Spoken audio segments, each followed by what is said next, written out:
যে আমি মেরাজের রাতে আমার উম্মতের অসংখ্য নারীকে জাহান্নামে দেখেছি। নাউজুবিল্লাহ, জোরে জোরে বলেন। নবীজির ইরশাদ করছেন, আমি এক নারীকে দেখেছি যাকে মাথার চুলের সাথে বেঁধে ঝুলিয়ে রাখা হয়েছে জাহান্নামে। নাউজুবিল্লাহ, জোরে বলেন না। কিসের সাথে বেঁধে? মাথার চুলের সাথে বেঁধে ঝুলিয়ে রাখা হয়েছে এক ধরনের নারীকে নবীজি দেখেছেন। দ্বিতীয় জনকে দেখেছেন যাকে জিহ্বায় বেঁধে ঝুলিয়ে রাখা হয়েছে, জিহ্বায়। একদলকে বেঁধে রাখা হয়েছে চুলের সাথে, আর একদলকে জিহ্বার মধ্যে আংটা লাগিয়ে জাহান্নামে লটকিয়ে রাখা হয়েছে। তিন, আরেকজনকে দেখলাম যাকে স্তন দুধের মধ্যে, আল্লাহু আকবার, আই হাই হাই, স্তনের মধ্যে লোহার আংটা দিয়ে জাহান্নামী লটকিয়ে রাখা হয়েছে। চার নম্বরকে দেখলাম যার দুই পা দুই হাত কপালের সাথে বেঁধে পিছন থেকে টেনে, দুই হাত বুকের সাথে দুই পা কপালের সাথে টেনে বেঁধে দেওয়া হয়েছে এবং তার উপর সাপ আর বিচ্ছু ছেড়ে দেওয়া হয়েছে। নাউজুবিল্লাহ, জোরে জোরে বলেন। পঞ্চম নম্বর নারীকে দেখলাম মাথা হয়ে গেছে শুয়োরের মতো আর গা হয়ে গেছে গাধার মতো। নাউজুবিল্লাহ, নাউজুবিল্লাহ। আরেক দলকে দেখলেন যারা ষষ্ঠ নম্বর গ্রুপ, যার আকৃতি কুকুরের মতো। নাউজুবিল্লাহ, জোরে বলেন। এবং আগুন তার মুখ দিয়ে প্রবেশ করে পায়খানার রাস্তা দিয়ে বের হচ্ছে। নাউজুবিল্লাহ, জোরে বলেন। কুকুরের মতো চেহারা নারী, মুখ দিয়ে আগুন বের হয়ে পায়খানার রাস্তা দিয়ে বের হচ্ছে, মুখ দিয়ে ঢুকে। জিজ্ঞেস করা হলো, হযরতে ফাতেমাতুজ জাহরা রাদিয়াল্লাহু তাআলা বসায় থাকতে পারেন না? উনি এই বর্ণনা শুনে মুহূর্তের মধ্যে উনি দাঁড়িয়ে গেলেন। আল্লাহু আকবার। আব্বা জান, ইয়া রাসূলুল্লাহ, এত কঠিন শাস্তি, এত ভয়ানক শাস্তি কেন? তখন বলা হচ্ছে, হায় হায় হায়, হে ফাতেমা, যে মহিলাকে চুলের সাথে বেঁধে ঝুলিয়ে রাখা হয়েছে সে পরপুরুষের দৃষ্টি থেকে নিজের মাথা ঢেকে রাখত না। চুলকে নেড়ে ছেড়ে হাঁটেন, হেলে দুলে চলেন। আমার মা, আপনার বোন, আপনাকে বলছি, মেরাজের রাতে আল্লাহর নবী দেখেছেন একদল নারীকে চুলের উপরে বেঁধে রাখা হয়েছে, চুল দিয়ে জাহান্নামে, যারা নিজের চুল খোলা রেখে পরপুরুষকে দেখায়। নাউজুবিল্লাহ।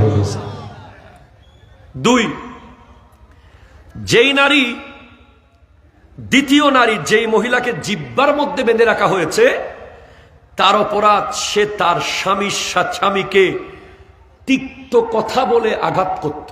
তিন নম্বর যেটার শাস্তি, স্তনের মধ্যে লটকিয়ে রাখা জাহান্নামে। যাদের স্তনের মধ্যে লটকিয়ে রাখা হবে জাহান্নামে, স্তনের মধ্যে, তারা হলো যারা পরকীয়ায় লিপ্ত। স্বামী বিদেশ, আপনি বেগানা পুরুষের সাথে কথা বলছেন। যারা ব্যভিচারে লিপ্ত, যে সমস্ত পুরুষরা, যে সমস্ত নারীরা বিয়ের আগে পর পুরুষের সাথে সম্পর্ক করে, ওদেরকে জাহান্নামে স্তনের মধ্যে লটকিয়ে রাখা হবে। নাউজুবিল্লাহ। এবার যেই নারীদের পা বাঁকা করে, হাত বাঁকা করে বুকের সাথে এবং কপালের সাথে বেঁধে রাখা হবে এবং তাদের গায়ের দিকে সাপ বিচ্ছু, হাত পা বেঁধে দিছে কেন? সাপ বিচ্ছু সরাইতে না পারে। সাপ আর বিচ্ছু তার গায়ে ঢুকবে, পেট দিয়ে ঢুকবে, মুখ দিয়ে বের হবে, মুখ দিয়ে ঢুকবে, পেট দিয়ে বের হবে, চোখ দিয়ে ঢুকবে, মুখ দিয়ে বের হবে। বলে তারা কারা? তারা হলো যে সমস্ত নারীরা পবিত্রতার ক্ষেত্রে অলস। নাউজুবিল্লাহ হন। তার উপর গোসল ফরজ, কিন্তু সে বসে আছে, অলসতা করছে। সে ঘরে ঘুরতেছে, বাজারে চলে যাচ্ছে, সে গোসল ভালোভাবে করে নাই। তার যে প্রতি মাসে একটা অসুবিধা হয় আল্লাহর পক্ষ থেকে, একটা যে ব্যাপার আছে, প্রাকৃতিক সমস্যা, এটার পরে সে ভালো করে পরিষ্কার হয় নাই এবং নামাজ নিয়ে ঠাট্টা করে। কি নিয়ে ঠাট্টা করে? নামাজ নিয়ে। স্বামী যদি বলে একটু নামাজ পড়তে উঠো, সে বলে নামাজ অনেক হরণ না, অনেক হল্লিয়ত্ব। রাতে নামাজ পড়বে টাইম আছে না? নাউযুবিল্লাহি মিন যালিক, জোরে বলেন। নামাজ নিয়ে যে সমস্ত নারীরা ঠাট্টা করে এবং গোসল করার ক্ষেত্রে যারা অবহেলা করে, পবিত্রতার ক্ষেত্রে খুব সতর্কতা অবলম্বন করে না, ওদের হাত পা বেঁধে তাদের গায়ের দিকে বিচ্ছু আর সাপ ছেড়ে দেওয়া হবে।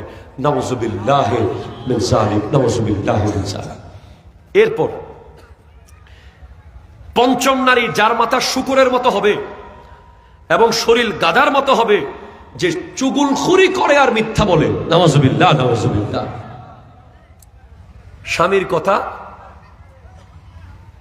শাশুড়ির কথা স্বামীকে লাগায়।